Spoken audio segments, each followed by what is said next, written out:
This is Optimal Finance Daily, episode 1188, The Power of Small Changes by FIRECracker of Millennial-Revolution.com. And I'm Dan, I am your host here. This is where I read to you from some of the best blogs on personal finance every single day, including weekends and holidays.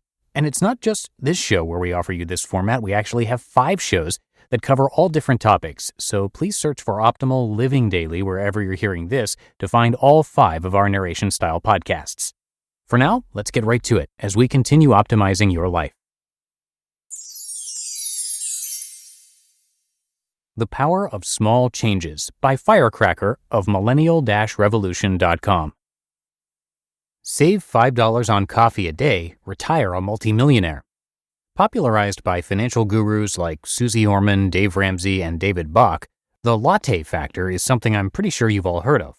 But for those who haven't, the latte factor is the idea that cutting out the small purchases, like lattes, and investing that money over time will give you a big fat retirement nest egg. Sounds ludicrous? Well, that's what I thought too. I mean, come on, people love their coffee.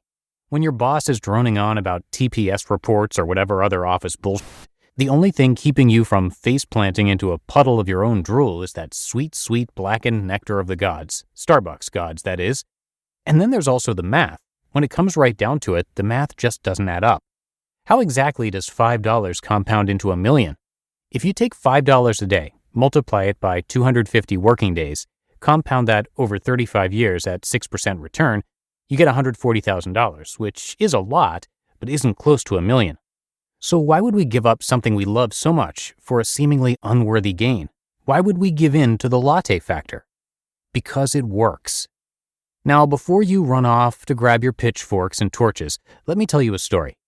Back in 2010, a man by the name of Dave Brailsford was offered his dream job. You see, ever since the ripe age of 19, Brailsford had a dream to join Team Sky, the elite British cycling team, so he could ride his way to Tour de France victory.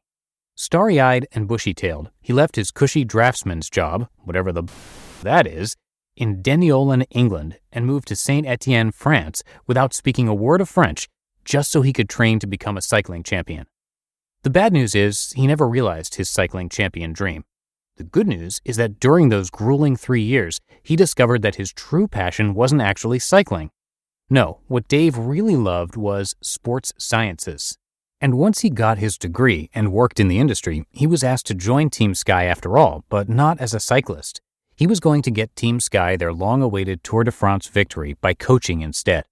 And when other coaches, journalists, and even his own team members laughed at him, especially since no British cyclist has ever won the Tour de France, let alone win it in less than 5 years, Brailsford simply shrugged it off. Instead, he got to work.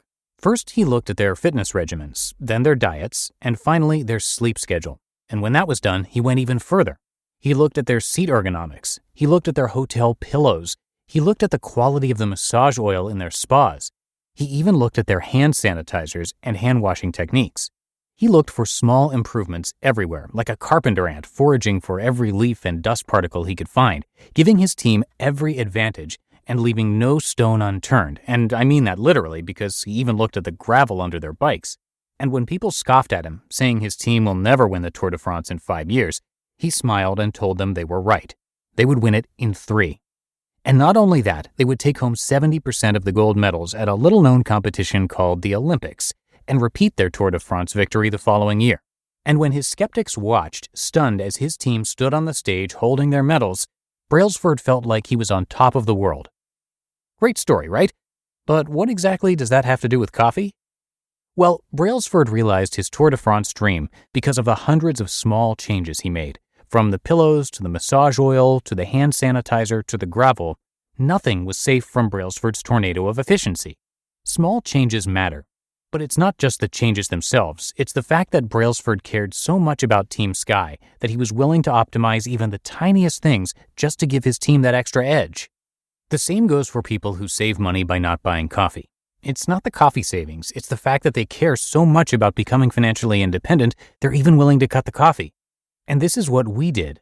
We started off with the small things too, like cutting out daily coffees, going to the library instead of buying books, eating out less. But as we grew more confident that the small things were adding up, we started to look at optimizing other things in our lives.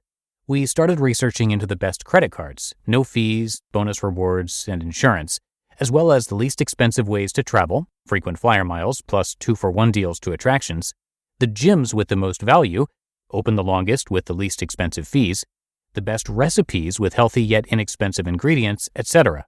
The list goes on. Over time, all the small things did add up. Because we optimized in every area we could think of, we managed to reach our goal within 9 years and retire at the age of 31. We're not geniuses, and neither was Brailsford. We were just willing to make a large number of small changes which added up over time so we could achieve our goals. The small things didn't matter. Reaching the goal did. So the next time you're standing in line at Starbucks, think about it. Are you willing to do whatever it takes to become financially independent? Or are you willing to give in to the latte factor?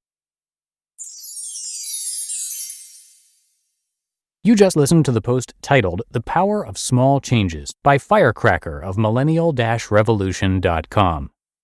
And that is going to do it for me today. Hope you have a happy rest of your day, and I'll see you right back here tomorrow for the Thursday show, where your optimal life awaits.